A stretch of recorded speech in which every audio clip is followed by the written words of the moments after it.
Hello dear students, इस video lecture में metallurgy topic पर बेस्ड पहला क्विज मैं डिस्कस करता हूं और इस क्विज का सबसे पहला question students, choose the metal M which is extracted on the basis of following reaction.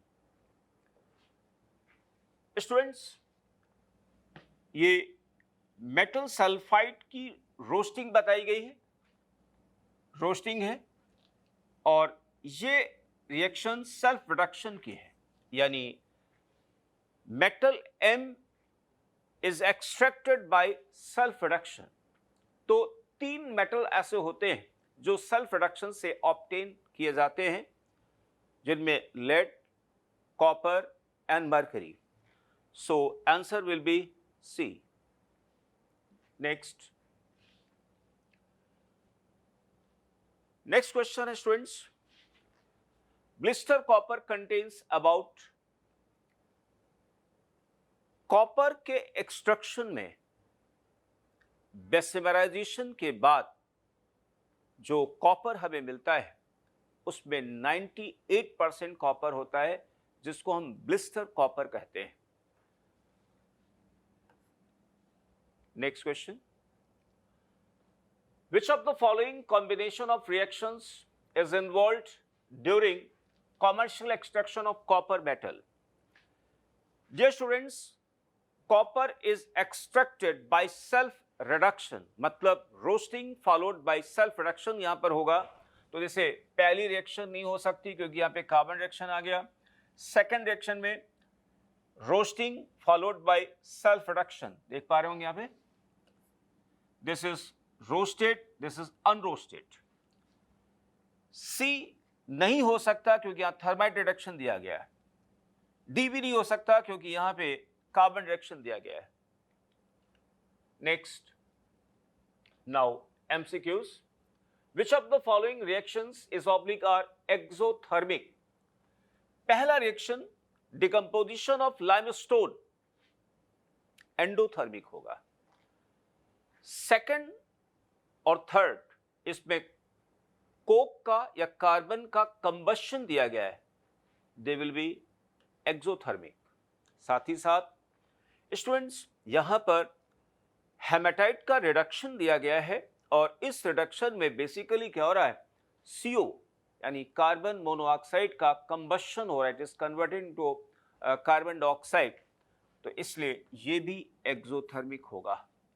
Next question, choose correct statements for extraction of aluminium by Hall-Héroult process. First, cryolite lowers melting point of the mix and increases electrical conductivity. सही statement है। आपको मालूम होगा cryolite provides a melt for alumina और इसके कारण क्या होगा, it lowers melting point of the electrolyte as well as it also increases electrical conductivity. Next, aluminium is obtained at cathode, सही है। Anode rods are disintegrated due to their oxidation into CO, CO2 and fluorocarbon. Dear students, anode rods जो कि graphite की होती हैं, they are disintegrated, they are consumed due to their conversion into carbon monoxide और carbon dioxide और fluorocarbons. इसलिए यहां पर periodically anode rods Hall Heroult process में रिप्लेस की जाती हैं। सही है। Next, pure aluminium floats on the top of the molten electrolyte, ये गलत होगा students.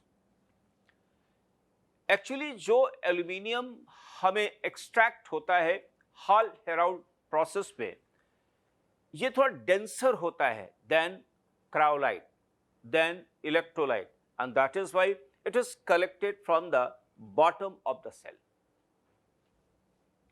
Next question, which of the following reactions occur in Bessemer's converter? Okay, तो स्टूडेंट्स, ये सेल्फ रिडक्शन, होगा, रोस्टिंग आएगा। ये स्टूडेंट नहीं होगा बिकॉज चैल्कोपैराइड का रोस्टिंग बनाया गया, यहाँ पे नहीं होगा। और ये डेली वाला रिएक्शन आएगा। आपको याद होगा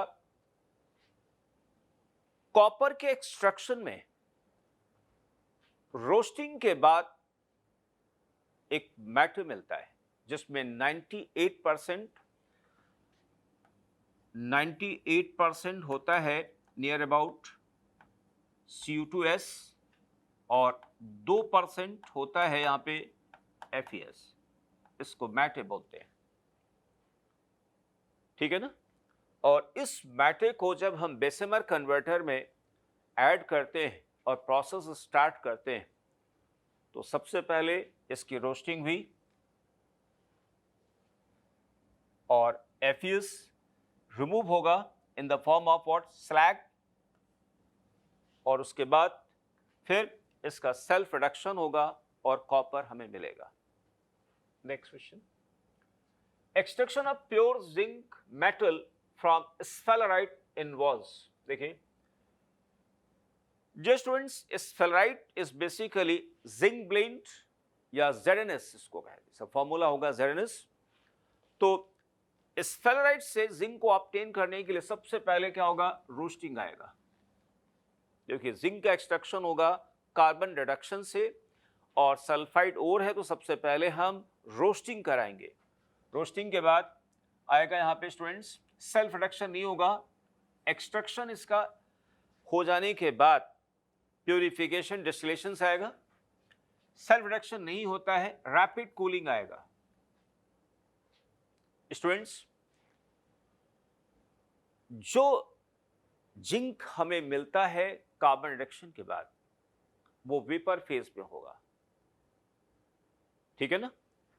एक रिएक्शन मैं लिखता हूं स्टूडेंट्स यहां पे, ZnO प्लस कोक, लगभग temperature T equal to approx 1000 degree C, zinc gas state, vapour state and plus CO, ठीक है।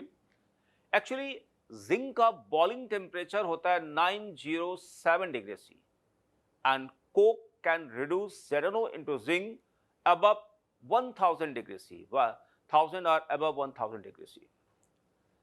तो जो जिंक हमें ऑब्टेन होता है वो वेपर फेज में मिलता है। तो अगर हम इससे स्लो कूल कराएंगे तो क्या होगा, रीऑक्सीडेशन हो जाएगा। तो रीऑक्सीडेशन से बचने के लिए तो क्या करेंगे हम लोग, रैपिड कूलिंग कराते हैं। रैपिड कूलिंग कराते हैं और जिंक हमें मिल जाता है यहां पे।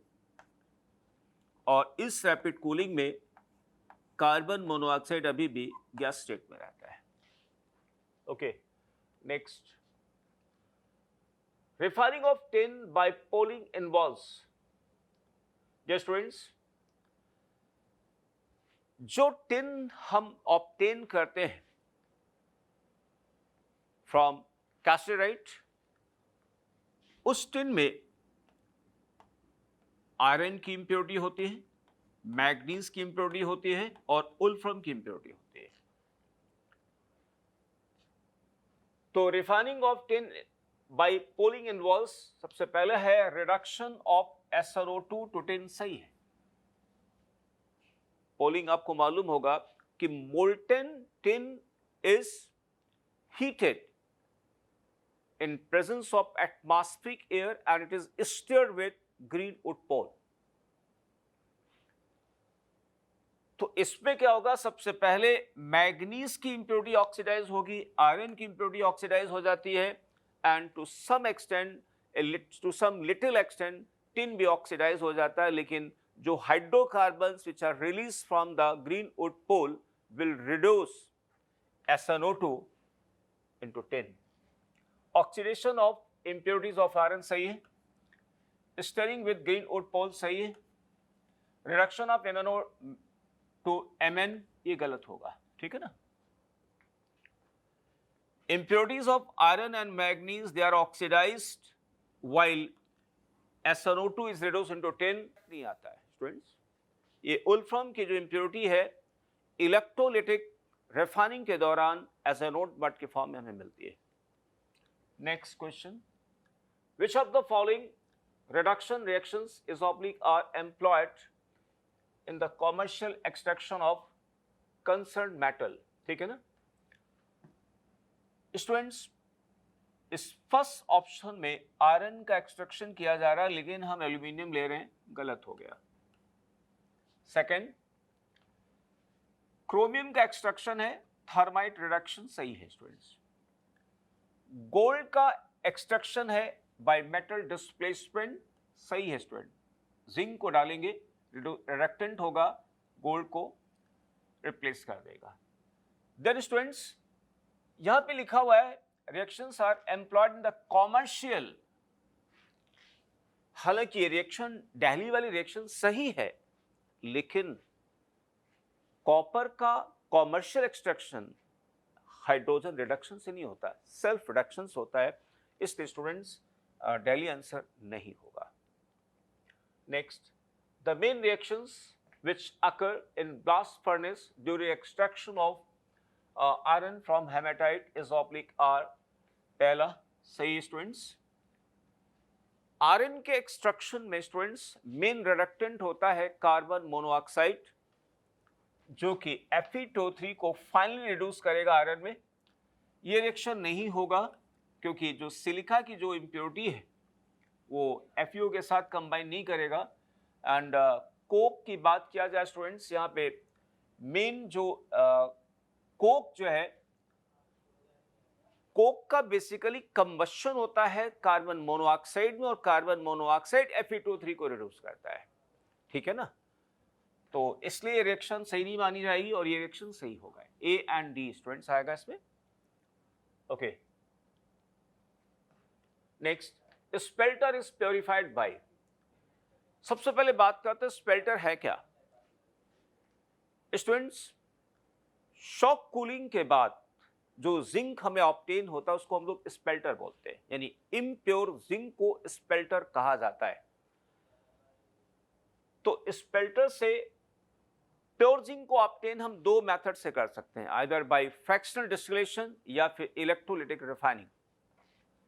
तो स्टूडेंट्स इलेक्ट्रोलिसिस हो सकता है और फ्रैक्शनल डिस्टिलेशन करा सकते हैं। Next, find number of metals from this list which is oblique or extracted by carbon reduction. Dear students, silver का एक्सट्रैक्शन किससे होता है? हाइड्रोमेटलर्जी से। हाइड्रोमेटलर्जी से आयरन इसमें आएगा स्टूडेंट्स, आयरन होगा, carbon reduction, tin carbon reduction, zinc carbon reduction, aluminium electrolytic reduction, copper self reduction, chromium thermite reduction, magnesium electrolytic reduction. तो आंसर स्टूडेंट बनेगा इसका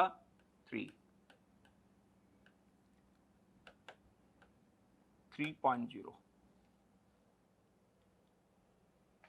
okay, and this is the answer key for this quiz. So thank you students.